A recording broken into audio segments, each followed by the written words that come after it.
.net, cuyo objetivo es darle un cariñoso empujón a todo aquello que tiene interés en el mundo de los videojuegos para que se ponga a hacer sus propios videojuegos, empiece a aprender, haga su propio portafolio, su propio currículum para que pueda ir enseñándolo y para que pueda empezar a moverse en ese mundo. Y también tenemos un dojo de código en el que llevamos algo más de un año y de ahí han salido muchas de las ideas que os voy a comentar. Además estoy escribiendo un libro, Desarrollo dirigido por pruebas prácticos, en el que intento enseñar mediante ejemplos cómo aplicar TDD, y es un libro con una filosofía muy ágil. Mirad, todo lo que yo escribo lo subo inmediatamente a internet y lo pongo ahí a disposición de quien quiera leerlo, básicamente por dos motivos. Primero, por si alguien quiere aprender desarrollo dirigido por pruebas, no tiene que esperar a que el libro esté terminado, puede ir ahora mismo y leer lo que hay, que son 80 y tantas páginas. Y segundo, porque a mí no me sirve de nada quedarme en mi casa encerrado, escribir el libro que yo creo que tengo que escribir, ponerlo en la comunidad y que luego resulte que la comunidad no era eso lo que quería para aprender desarrollo dirigido por pruebas.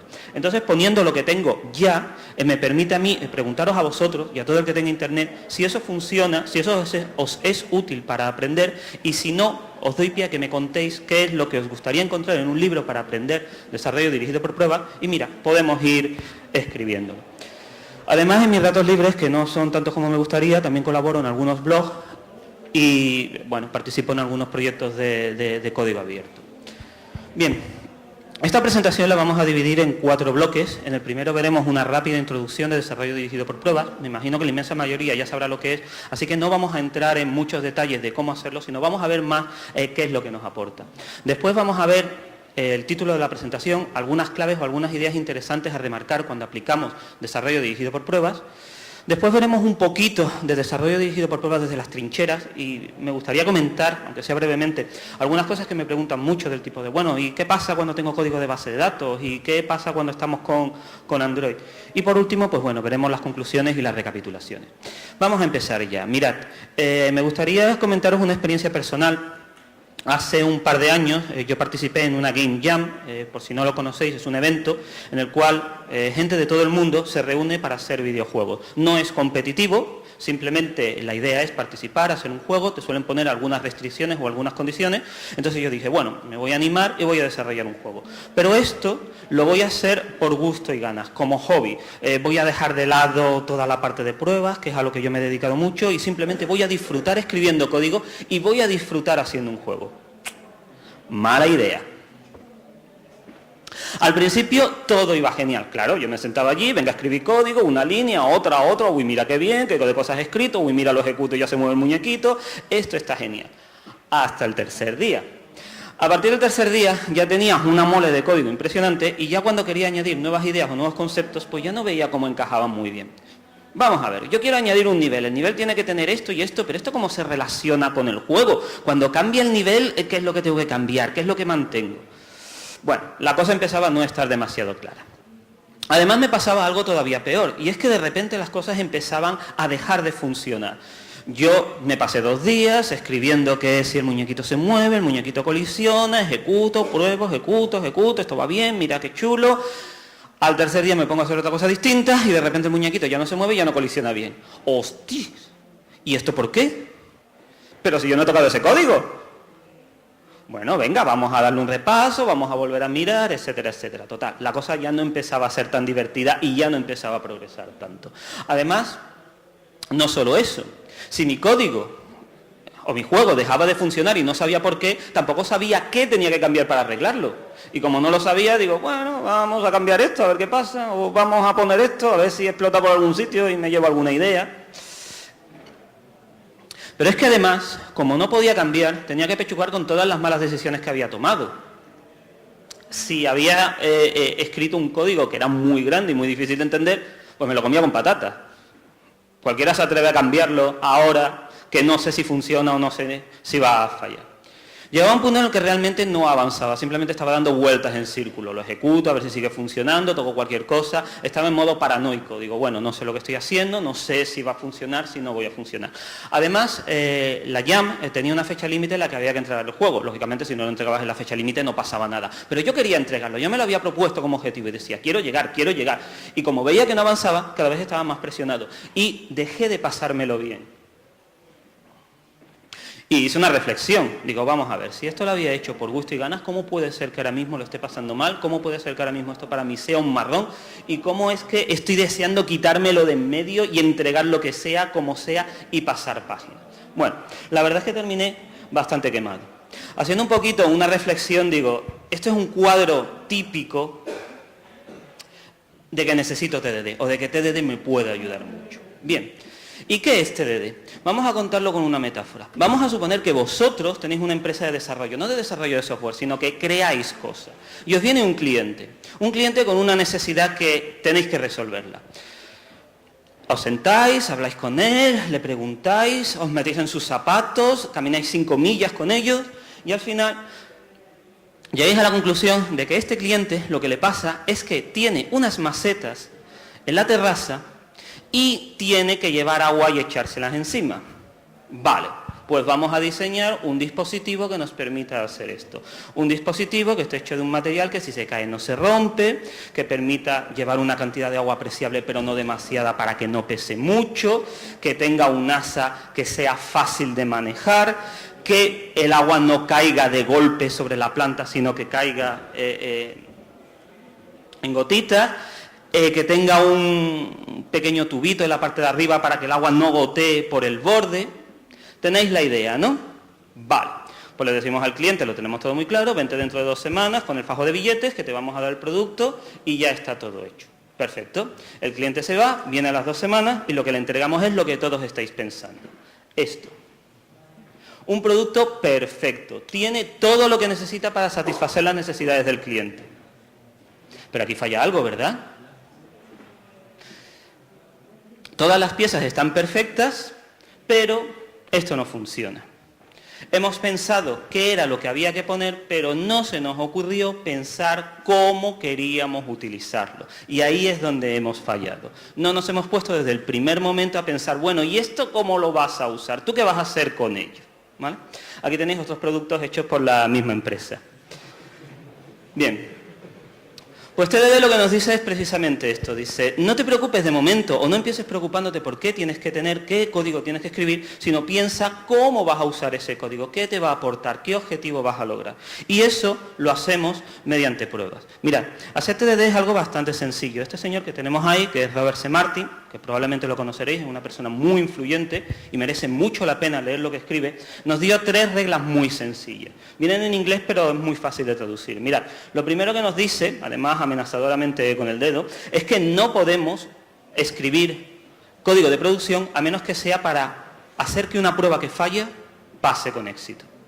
Lo segundo que nos dice es que no podemos escribir más de una prueba que falle. Escribes una prueba que falle, luego escribes el código de producción para que esa prueba funcione. Y lo tercero que nos dice, que es un matiz muy importante, es que no podemos escribir más código de producción del que necesitamos para hacer que esa prueba pase. En este caso, nosotros lo que estamos haciendo es utilizar la prueba como el artefacto que nos permite definir qué es lo que el código tiene que hacer, para evitarnos los problemas de la regadera. Por eso, fijaos que TDD no es o no trata sobre la prueba del código. TDD trata sobre el diseño del código. TDD trata sobre cómo escribimos código, cómo organizamos ese código. Mirad, os voy a poner un ejemplo para que veáis la visión que tendría un desarrollador y la visión que tendría un tester ante el mismo problema. Vamos a suponer, esto es lo último que está trabajando, vamos a suponer que tenemos una estructura de datos, por ejemplo una cola, y a esta cola queremos ponerle un observador, de tal manera que el observador, que es otro objeto distinto, sepa cuándo se añaden elementos o cuándo se quitan elementos. Vale, pues el desarrollador diría, vamos a aplicar TDD, voy a escribir una prueba que tenga un observador y voy a verificar que ese observador recibe un mensaje, se le llama un método, cuando se añade un elemento a la cola. El tester dice, oye, pues me parece una prueba estupenda, yo también la haría si estuviera probando eso. Vale, se hace, se escribe el código, se pasa, todo perfecto. Ahora nuestro desarrollador nos dice, voy a escribir una segunda prueba en que tenga 2 observadores y verifique que los 2 observadores reciben el aviso cuando se añada o se borre un nuevo mensaje. Y dice el tester, ¿qué? Pero si ya tienes una prueba que te verifica que los observadores son notificados cuando se envía, cuando se añade o se quita un elemento. ¿Para qué tienes que poner otra? Estás probando 2 veces lo mismo. Desde el punto de vista del testing, no hay diferencia entre tener un observador, tener 2 o tener 10. El comportamiento es el mismo para todos. Sin embargo, desde el punto de vista del desarrollador es muy distinto, porque el desarrollador ha escrito el código que necesitaba para notificar a un observador. Si escribe una prueba para 2 observadores es porque necesita hacer evolucionar ese código para poder notificarlo a 2 o a más observadores. No escribimos pruebas para probar nuestro código, escribimos pruebas para poder evolucionar y escribir más código. Y esa es una de las diferencias principales entre TDD y lo que sería probar. Bien. Hemos visto lo que sería la introducción a TDD, en la que hemos explicado un poco lo que es. Vamos a ver algunos puntos claves que son interesantes de remarcar cuando lo queremos aplicar. Mirad, el primer punto es que las pruebas tienen que ser muy sencillas. Hay muchos motivos por los que las pruebas tienen que ser sencillas. Primero, para poder escribirlas rápidamente y para poder pasar a escribir código de producción. Segundo, para que se ejecuten rápidamente. Tercero, para que nosotros podamos ver una prueba y podamos entender qué es lo que esa prueba hace, porque si una prueba te falla, que es algo lógico y normal, lo que nosotros queremos es ver la prueba, saber qué está fallando y saber a dónde tenemos que irnos a nuestro código para corregirlo. Y además, otro motivo que surge en las charlas y surge hablando con la gente es este que os estoy ilustrando. Mirad, esta foto es de una película de los años 90 que se llama Hit, en el que Robert De Niro interpreta a un chico malo que tiene esta filosofía de vida, dice, de una manera un poco interpretada. No te ates o no pongas nada en tu vida que no puedas dejar en 30 segundos si sientes el calor alrededor de la esquina. Esto del calor alrededor de la esquina creo que en español lo tradujeron por policía y se cargaron el título de la película. Pero bueno, no tengas nada que no puedas dejar en 30 segundos si la cosa se pone fea. Esto es una cosa que nos pasa en TDD. En TDD nosotros escribimos las pruebas para escribir código, pero ese código va a evolucionar y va a cambiar. Lógicamente, cuando el código cambia, habrá pruebas que ya no nos sirvan. Si nosotros hemos escrito pruebas rápidas, le hemos dedicado poco tiempo, las pruebas que perdemos nos representan un trabajo pequeño y no pasa nada por tener que cambiarlas o no pasa nada por perderlas. Pero si os habéis pasado una semana escribiendo una prueba, es vuestra prueba, es vuestro niño, ha sido como un parto, ha sido dolor, sufrimiento, esfuerzo, pero al final lo habéis conseguido. Y ahora viene alguien y os dice, no, es que este código hay que cambiarlo, es que esta prueba ya no nos sirve. Vosotros decís, ¿cómo? ¿Que voy a tirar yo a la basura una semana de trabajo que me ha costado horrores porque haya que cambiar el código? No. Fijaos que en este caso estamos cogiendo algo que nos ayuda al cambio, que son las pruebas, y lo estamos convirtiendo en un impedimento al cambio. Y esto es un mal uso, esto es algo que no podemos permitirnos. Tenemos que mantener las pruebas simples y las pruebas, pues cuando llegue su momento tendremos que quitarlas. Habrán cumplido su misión, nos habrán permitido escribir más código, nos habrán asegurado que ese código sigue funcionando, pero cuando haya que cambiar el código, habrá que cambiar también las pruebas. Otro aspecto muy interesante, que se menciona mucho pero que a veces se nos olvida, es que las pruebas son código de primera, son ciudadanos de primera clase. ¿Qué significa eso? Significa que hay que darle el mismo tratamiento que le damos al código de producción. Al código de producción lo cuidamos o lo mimamos, o al menos deberíamos. Lo refactorizamos, nos aseguramos que esté bien, lo documentamos cuando hace falta. Con las pruebas tenemos que hacer lo mismo. No podemos escribir una prueba y la dejamos ahí. Las pruebas hay que refactorizarlas, hay que mantenerlas y tienen que quedarse pequeñas y simples por todo lo que hemos comentado antes.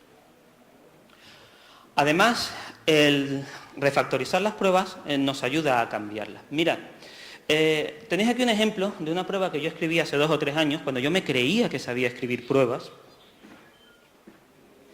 Yo creo que si la veis vais a pensar lo mismo que yo. ¿Y esto qué es? ¿Esto qué prueba? Bueno, esto es una prueba que hice para una implementación de un juego que se llama Mancala, es el juego más antiguo de la humanidad, o eso dicen, pero bueno, no tiene mucha relevancia. La prueba yo no la entiendo, la prueba es un desastre, pero vamos a fijarnos en un detalle. Mirad, parece que lo que estamos haciendo, o una de las cosas que estamos haciendo es realizar un movimiento en el juego. Fijaos que para realizar un movimiento hemos tenido que crear una factoría y además hemos tenido que crear un método específico dentro de esa factoría que me devuelve algo que no sé lo que es, pero que necesito para el movimiento. ¿Cuántas pruebas puedo tener que tengan que ver con el movimiento? Vamos a suponer que tengo bastantes. Por lo tanto, he tenido que agrandar la factoría, crear muchos métodos, esos métodos tener una complicación por detrás, etcétera, etcétera. Si ahora venimos o viene alguien y nos dice, oye, ¿y por qué no simplificas el método de mover? ¿Por qué no lo pones algo más sencillo, algo más claro? Digo, ostras, es que creo una factoría que me viene muy bien, que tiene muchos métodos, que tiene mucho trabajo detrás. No termino de verlo. Fijaos, la prueba se convierte en un impedimento del cambio y lo que estamos haciendo es lo mismo que hace este osito. Estamos jugando en nuestra contra. Bien. Otro aspecto interesante, que se menciona mucho en la literatura de TDD, pero luego en la práctica siempre nos cuesta un poquito, es lo de baby steps. El concepto de baby steps significa avanza en pasitos pequeños, en pasitos muy pequeños, ¿vale? Los camareros profesionales son unas máquinas y yo los admiro. Por ejemplo, este hombre es capaz de llevar 20.000 vasos. Si yo voy a un bar y me ponen 2 cafés, yo tengo que dar 2 viajes para llevarlo a la mesa, porque es que no soy capaz de llevarlo. Pero con eso lo que me estoy garantizando es el éxito. Me estoy garantizando de que los cafés van a llegar a la mesa sin mayores contratiempos. Y esto es una cosa que también es interesante aplicar en nuestro código. No nos dé vergüenza, no tenemos por qué sentirnos mal por empezar implementando muy poco código. De hecho, al contrario, eso es bueno.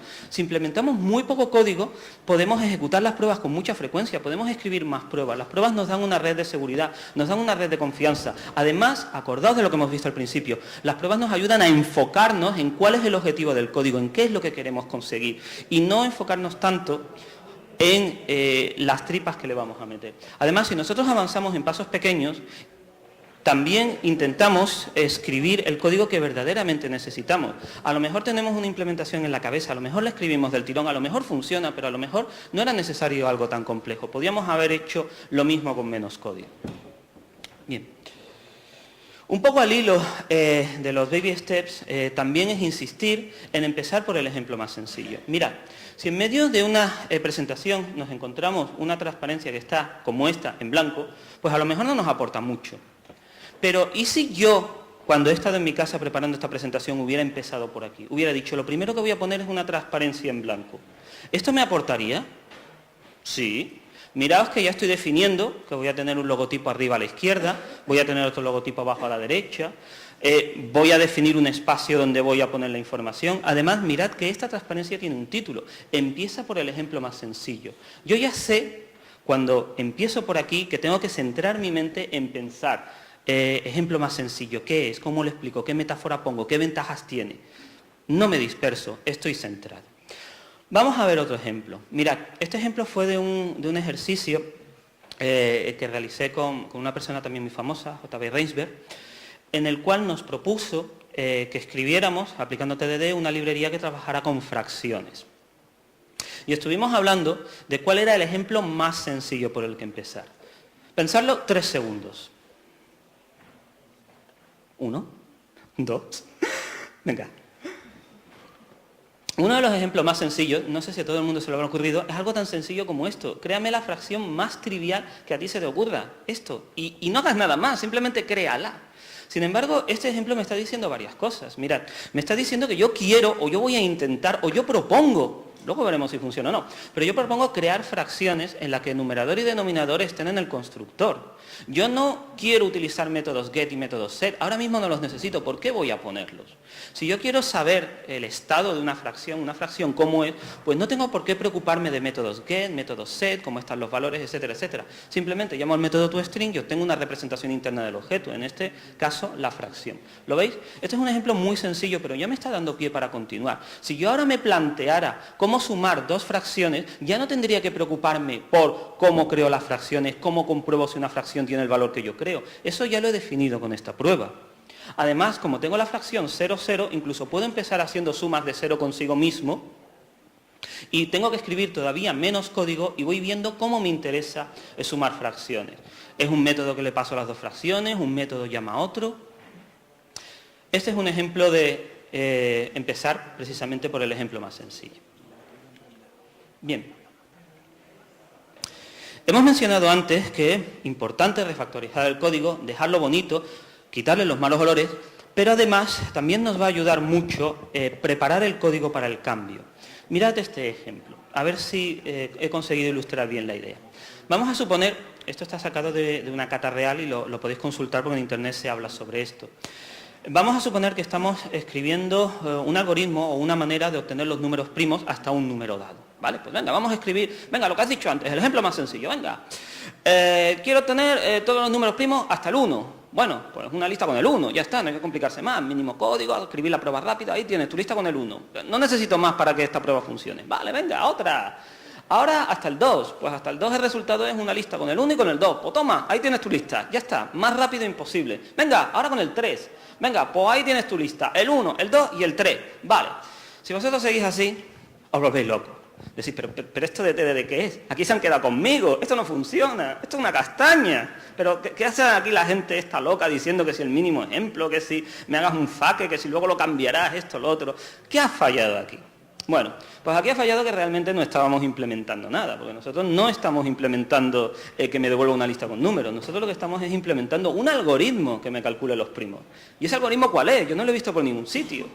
Bueno, vamos a suponer una cosa muy sencilla, vamos a suponer que el algoritmo es, voy recorriendo todos los números y voy mirando si lo puedo dividir por algún primo que ya haya encontrado o por algún número anterior. Ah, vale, eso sí, pues ahora sí vamos a empezar o sí vamos a ir implementando eso. Mira, la primera prueba está estupenda, empezamos por lo más sencillo. El primo del 1, una lista con el 1, pero nosotros ya sabemos que en el algoritmo no voy a llegar, voy a crear una lista y le voy a meter el 1 ahí dentro. Ese 1 aparecerá ahí porque voy a recorrer todos los números que me estén pidiendo para calcular los primos.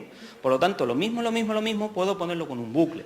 Si esto os parece un paso demasiado grande, no pasa nada, le ponéis otra prueba por medio y ya funciona. Fijaos, en este caso tengo una prueba, en este caso he hecho un cambio en mi código, podéis llamarlo refactorización, aunque se le suele dar otro nombre, en el que el resultado sigue siendo el mismo, la prueba sigue funcionando, sigo con mi red de seguridad, pero ahora el resultado esperado, que es una lista con un 1, ya no lo planto directamente, sino que he evolucionado mi código y me he preparado para el cambio. Si el algoritmo va a recorrer todos los números, pues venga, empecemos a recorrer. Ahora le añado otra prueba, con este código que está aquí, me funcionaría para el 1, para el 2 y para el 3, y fallaría en el 4. Pues ahí voy a poner la prueba. Venga, ¿qué pasa con el 4? Vale, pues no recorremos todos los números, o no incluimos todos los números, sino aquellos que sean divisibles. ¿Lo veis? Y ahora sí le vamos dando forma a nuestro algoritmo, y ahora sí va funcionando TDD. Bien. Alguna vez he ido a algún hackathon o alguna reunión de estas de programadores y me ha llamado muchísimo la atención, no sé si alguien se habrá dado cuenta, me ha llamado muchísimo la atención ver a gente programando delante del ordenador. ¿Y qué tiene eso de raro? Digo, bueno, pues es que yo cuando programo delante del ordenador, tengo el ordenador y tengo 20.000 millones de papeles al lado y lápices y bolígrafos por todos lados. Y no soy capaz de hacerlo si no lo tengo así. ¿Y por qué? Pues ahí lo tenéis, porque yo necesito descargar mi cerebro. Mirad, cuando yo empiezo a programar, yo tengo ideas en mi cabeza, ideas de cosas que hay que hacer, pero yo no voy a hacerlas todas a la vez, yo voy a hacer una. ¿Y qué pasa con todas las demás? Las tengo que echar de mi cerebro, las tengo que poner en un almacenamiento aparte, mi cerebro no funciona así. Entonces lo que hago es cojo todas esas ideas y las vuelco a papel y digo, ya están en papel, ya no tengo que preocuparme por ellas, ya las recuperaré cuando yo necesite, me centro en una. Pero es que eso tampoco me va a servir, porque mientras yo estoy trabajando en algo, estoy escribiendo una prueba, escribiendo la implementación, digo, ostras, es que se me acaba de ocurrir este caso, ostras, es que me acabo de dar cuenta que tengo que comprobar este valor. ¿Qué hago? ¿Me paro? ¿Lo hago? ¿Lo dejo por ahí? Digo, bueno, voy a seguir con esto, pero voy a intentar no olvidarme de lo otro. No, simplemente lo apunto en lápiz y papel, ahí al lado, y ahí se va a quedar cuando yo lo necesite. No sé si os ha pasado alguna vez, a mí me pasa que cuando yo termino de implementar una prueba, he estado tan centrada en lo que quería hacer que digo, bueno, ¿y ahora qué? ¿Qué estaba yo haciendo todo esto? Porque vale, esta prueba funciona, pero ¿qué es lo siguiente? Bueno, pues ahí está mi lista salvadora y voy mirando. Esto de las listas es una idea muy buena que podéis ver, por ejemplo, en el libro de Test Driven Development de Ken Beck. Ahí desarrolla un ejemplo y ahí utiliza su propia lista donde va apuntando cosas que tiene que hacer y donde va apuntando lo que hace. Y bueno, no sé si sois aficionados a los juegos y habéis visto el documental de Indie Game The Movie. Si vosotros lo miráis detenidamente, se sacan algunas cosas interesantes. Yo lo uso en algunas charlas. Y en esta en concreto podéis ver que el hombre que desarrolla el Meat Boy tiene y enseña en algunas partes del documental las listas de tareas, de las cosas que tiene apuntadas, que tiene que ir haciendo con el juego y tiene que corregir. Son ideas muy interesantes. Bien. Otra idea, creo que es la última ya que vamos a ver, es recordar que cuando nosotros trabajamos TDD estamos trabajando bottom-up, de abajo arriba. Es decir, nosotros no empezamos por, venga, una funcionalidad, mi cliente se loguea y no. Nosotros empezamos escribiendo código y empezamos escribiendo el mínimo código posible. Tenemos que ir bajando y tenemos que pensar en pequeñas piezas. Esto al principio cuesta o puede costar, pero es una cosa que podemos ir practicando. Y además una ayuda es utilizar los dobles de prueba. La inmensa mayoría de la gente utiliza o concibe los dobles de prueba y los mocks como aquella manera de independizarme del código de la base de datos, de independizarme de llamadas API RED, y es estupendo, está genial, sirven para eso, pero también sirven para otras cosas. Mirad, también sirven, por ejemplo, por si yo quiero plantearme un sistema de caché en el que tengo que recuperar unos datos y esos datos están guardados o no en una caché, esa caché va a expirar o no en función del tiempo, pues todo eso lo podemos ver como servicios, lo podemos ver como interfaces y no tenemos por qué preocuparnos de esas interfaces cómo van a ser. Le ponemos un doble de prueba detrás y podemos ir creando las interfaces a medida que vamos escribiendo nuestra caché. El doble de prueba va a estar detrás de la interfaz devolviéndonos lo que nosotros necesitemos en ese momento y una vez que hayamos terminado nuestra caché decimos, pues venga, ahora vamos a quitar el doble de prueba y ahora vamos a escribir la parte que tiene que ver con el tiempo que lo invalida y demás. Y queda genial. Bien, hemos visto ahora algunas ideas claves a la hora de aplicar TDD. Vamos a ver un poquito de TDD de las trincheras o TDD en el mundo real. Hablando con la gente en los dojos me dicen, sí, bueno, estupendo, esta cata está genial, pero es que, ¿qué pasa con el código que accede a la base de datos? Que eso es una cosa que nos da mucha preocupación. Digo, bueno, vamos a pensar. Mira, si vosotros empecéis vuestro desarrollo planteándoos el código de base de datos, vosotros vais a tener que estar durante todo el desarrollo arrastrando vuestra base de datos. Es decir, si hay que cambiar algo que tiene que ver con cómo se almacenan los datos, también tendrá que cambiar el esquema. Si tiene que cambiar el esquema, a lo mejor tiene que cambiar los datos que ya tenéis. Si otra persona quiere instalarse el código y ejecutarlo, pues tiene que haber ahí una base de datos que funcione. ¿De verdad queréis estar durante todo el desarrollo arrastrando la base de datos? ¿No es más interesante decir, oye, pues mira, pues a lo mejor la base de datos no es tan importante, es un mal necesario que necesitamos para persistir, nota al margen, salvo que el proyecto vaya precisamente de eso, de trabajar con base de datos, fin de la nota al margen. Es un mal necesario que necesitamos para persistir los datos, pero bueno, ya la usaremos cuando ya tengamos claro qué datos hay que persistir y cuando ya tengamos claro cómo nos vamos a comunicar con ellos. Mirad, a la hora de abordar este tipo de cosas, de una manera así conceptual y genérica, podemos plantearnos cuál es el código de negocio que necesita la información que está guardada en la base de datos y cuál es el código que va a la base de datos, lo coge y vuelve.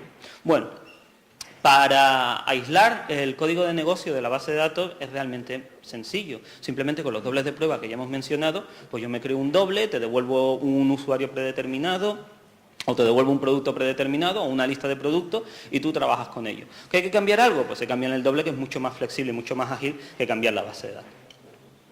Respecto al código que ataca directamente la base de datos, bueno, pues eso ya es un poquito más peliagudo porque lógicamente ese código ataca a la base de datos. Si quitamos la base de datos, ¿cómo probamos el código? Pero todavía hay estrategias. Mirad, casi nadie accede a la base de datos directamente, casi todo el mundo lo hace a través de alguna librería, tipo JDBC, tipo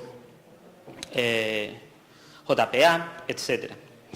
Una manera que no me parece la más correcta, pero que existe, se puede encontrar en algunos libros, es precisamente moquear o crear dobles de pruebas de la librería. De tal manera que tú puedas analizar que estás llamando adecuadamente a JPA e incluso analices las sentencias SQL que se mandan para verificar que son correctas. A mí esa opción me parece mucho trabajo y muy frágil, pero se puede hacer. Otra más interesante es utilizar bases de datos en memoria. Y quien dice base de datos dice también servidores REST, servidores de correo. Hay bastante desarrollo sobre eso y se puede emplear.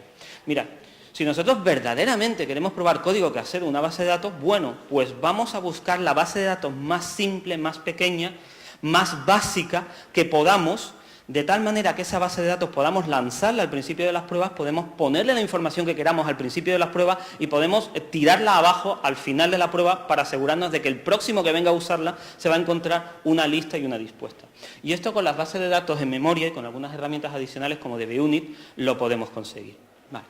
Voy a saltarme esta transparencia, aunque bueno, aquí podéis ver un poquito cuál es mi opinión sobre hacer TDD con Android. Lo complican un poco más de lo que deberían, pero se puede hacer. Voy a saltarme también la parte de videojuegos y vamos directamente a la parte de conclusiones. Mirad, este es Ken Beck, es una persona bastante relevante dentro del mundo de desarrollo dirigido por pruebas y básicamente la conclusión que yo os quiero transmitir es que el desarrollo dirigido por pruebas creo que merece la pena probarlo y si no lo habéis hecho nunca o no lo estáis haciendo habitualmente, merece la pena que lo probéis. Porque os va a ayudar a ser mejores, es decir, todo lo que tenéis que hacer, todo lo que tenéis que aprender, todo lo que tenéis que emplear para usar desarrollo dirigido por pruebas, son conocimientos que os van a resultar muy útiles. Luego, os gustará o no, os convencerá o no. Yo os digo que si no os convence lo tenéis un poco más difícil para ir por ahí dando charlas y demás, pues yo no sé por qué, pero las charlas y los libros solo lo escriben la gente que le gusta TDD, al que no le gusta TDD, no sé si es que no le publican nada o lo tienen marginado o algo, pero bueno, tiene menos visibilidad. Pero bueno, vosotros mismos hacéis la elección, pues yo creo que hoy en día, en una carrera de desarrollo de software, trabajar con desarrollo dirigido por pruebas y probarlo y decidir si encaja con vosotros o no, es algo que merece la pena. Y luego, bueno, desarrollo dirigido por pruebas requiere disciplina. Yo no soy un ángel, yo muchas veces no tengo esa disciplina y siempre que me salgo del camino, pues lógicamente me estrello. ¿Qué meteduras de pata hago a veces? No solo en las charlas, también haciendo TDD. Pues bueno, a veces tengo una falsa sensación de velocidad y una falsa sensación de seguridad. A veces digo, ostras, es que lo tengo en la cabeza, tengo la implementación, sé que tiene que ser esta. ¿Para qué me voy a parar y voy a hacer pruebas? No, yo quiero escribirlo todo de corrido y que funcione. Si es que lo tengo. Bueno, sí, lo tengo y luego tengo que volver para atrás para hacer pruebas porque la cosa se descontrola un poco. Muchas veces me cuesta hacer TDD porque no tengo claro qué probar. Y esto no es un fallo de TDD, esto es un fallo mío. Digo, vamos a ver, si una prueba lo que me da es qué es lo que tiene que hacer el código y yo no soy capaz de definir qué es lo que tiene que hacer el código, pues a lo mejor tengo que reunirme un poquito más conmigo mismo para tener eso claro. A veces tiene un setup complejo, a veces nos encontramos con clases que saben demasiado, pero todo esto se puede solucionar. Así como última conclusión os digo que, por lo poquito que he visto desde mi pequeña experiencia, casi todas las pegas que pone la gente cuando está empezando a aplicar TDD, por no decir todas, se pueden solucionar y se puede ir más adelante. Es en el largo plazo cuando ya empezamos a ver si el desarrollo dirigido por pruebas merece la pena o si no era tan bonito como lo pintan. Bueno, tenéis aquí un par de chistes que tienen que ver con el TDD y con el desarrollo de pruebas. Aquí lo tenéis en la presentación para cuando la cuelgue.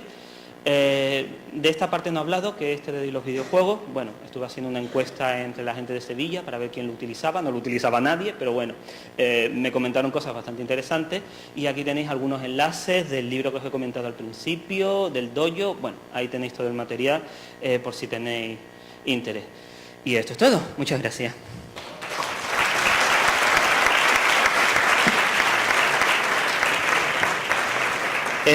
Creo que tenemos tiempo para alguna pregunta. Bien.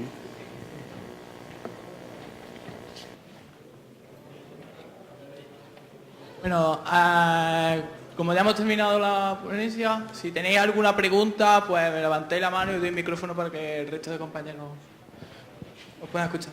También valen críticas a TDD, ¿eh?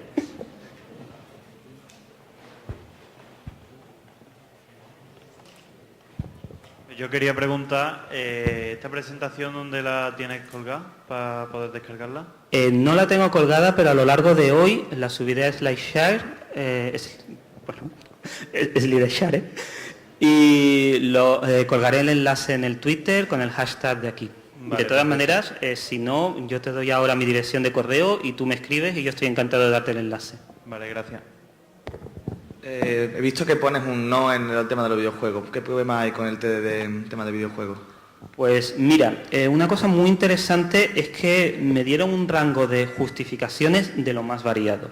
Desde empresas que intentaron usarlo pero no les salió bien y tienen interés y quieren usarlo, hasta empresas o grupos, porque vamos, yo hablaba con todo el mundo, no solo con empresas, que no le veían el valor por una cosa que me decían, y tienen razón, porque ellos me decían que realmente la mayor cantidad de tiempo que ellos invertían no era escribiendo código, no era mejorando ese código, era diseñando los niveles, haciendo los gráficos, probando la jugabilidad, ajustándolo todo. Entonces, claro, como ellos la mayor parte del tiempo la pasaban en aspectos que no tenían que ver con el código, y hasta ahora ellos no consideraban que el código que escribieran era demasiado difícil, pues veían TDD como un retraso. Dice, ¿para qué tenemos que perder tiempo escribiendo pruebas pruebas, escribimos directamente el código. Y la verdad es que tienen bastante razón.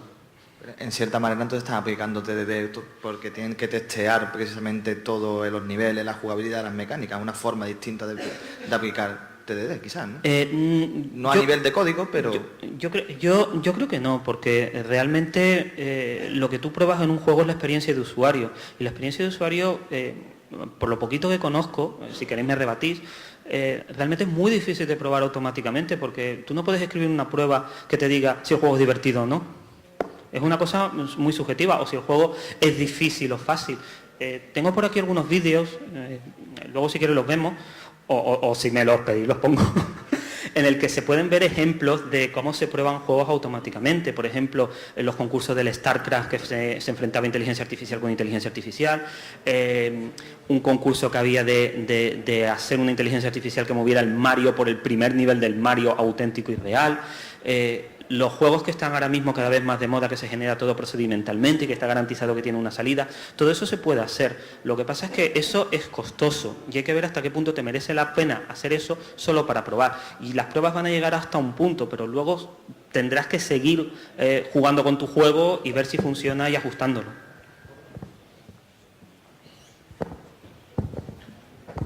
¿Tenéis alguno? ¿Dónde? Hola, estoy interesado en el Game As. Me gustaría saber qué alcance tiene ahora mismo. ¿Qué, perdón? El alcance que tiene ahora mismo Game As aquí en Andalucía. Bueno, en Andalucía nos movemos solo a nivel de Sevilla, porque es una cosa que hacemos en la Escuela de Informática de Sevilla. ¿No tenéis pensado ningún tipo de expansión o algo? No. Lo que sí podemos hacer, y además estaríamos encantados, es de hacer colaboraciones. Es decir, si hay algún grupo de gente interesada por los videojuegos aquí en Córdoba, pues hablamos y podemos organizar algo. Mira, te pongo un ejemplo. Para la semana que viene hemos conseguido convencer a Enrique Colinet, que es un sevillano que ha participado en el desarrollo del Spec Ops The Line, se fue a Alemania y está trabajando en el mundo de los juegos de manera profesional. Le hemos convencido para tener una reunión con él por internet y bueno, pues que nos cuente cómo un sevillano llega a trabajar en el mundo de los videojuegos. Si hay algún grupo de gente de Córdoba que esté interesada, bueno, pues vemos la posibilidad de que también pinchen con ellos, que también entren en la conexión y que también hablen con ellos. Y podemos organizar eventos de ese tipo. De momento no queremos hacerlo más grande porque es eso, organizar cosas en la escuela para todo el que se quiera acercar y sobre todo animarles a que se pongan a hacer algo, porque por ejemplo yo tenía muchas ganas de que Enrique viniera a contarnos nuestra experiencia, porque Enrique empezó así, Enrique empezó cogiendo el Half-Life, empezó haciendo mods, los puso por ahí, se fue moviendo y así fue como terminó trabajando ahí. Y yo creo que hoy en día ese es el camino, hacer cosas, enseñarlas, que la gente lo vea.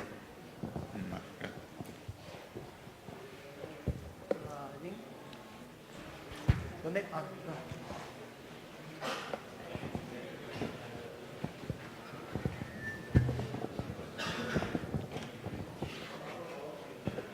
Antes has comentado sobre el tema del TDD en Android.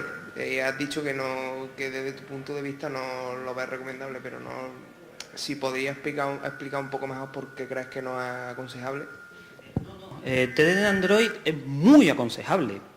Lo que pasa es que tiene una curva de entrada pronunciada, o al menos más pronunciada que por ejemplo, hacer una aplicación web.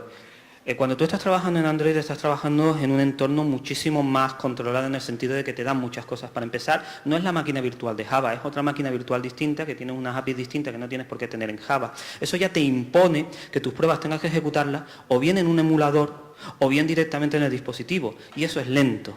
Y si es lento lo vas a hacer pocas veces y si lo vas a hacer pocas veces estás perdiendo la ventaja de tener muchas pruebas que te aseguren que el más mínimo fallo te lo detectan automáticamente. Vale, eso lo podemos evitar. Podemos evitar, por ejemplo, escribiendo código que no haga mucho uso de las APIs específicas de Android, lo que se llama habitualmente lógica de negocio, y eso sí lo podemos ejecutar fuera de Android, pero claro, eso es un fragmento del código.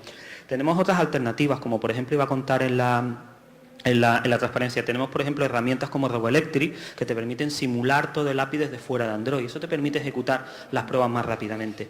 Ahí tienes una pega.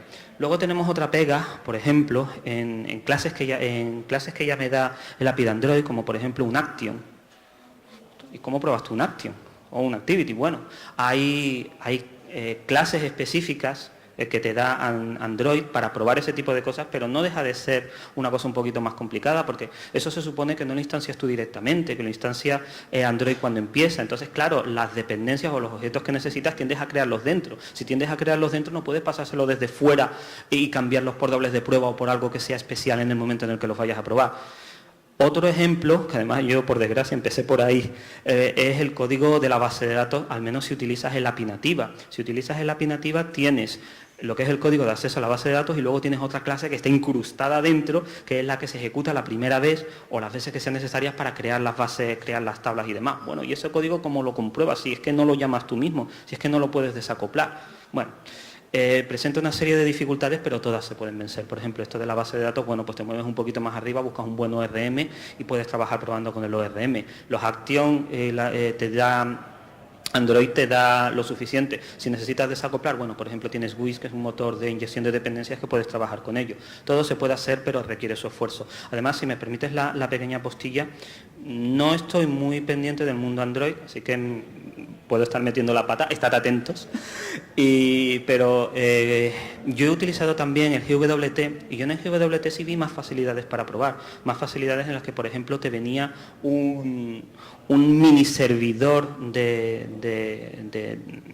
repositorio de datos que te daba GWT al principio, ahora ya te permite varios, te lo daba uno de pruebas para que no tuvieras que subir las cosas al servidor de desarrollo, ni tuvieras que conectarte, no, lo tenías ahí en local, tú lo configurabas rápidamente para una prueba, trabajabas con él y luego a la hora de la verdad pues trabajabas con el auténtico. Sin embargo, esas facilidades no las estoy viendo en Android, pero bueno, todo se puede.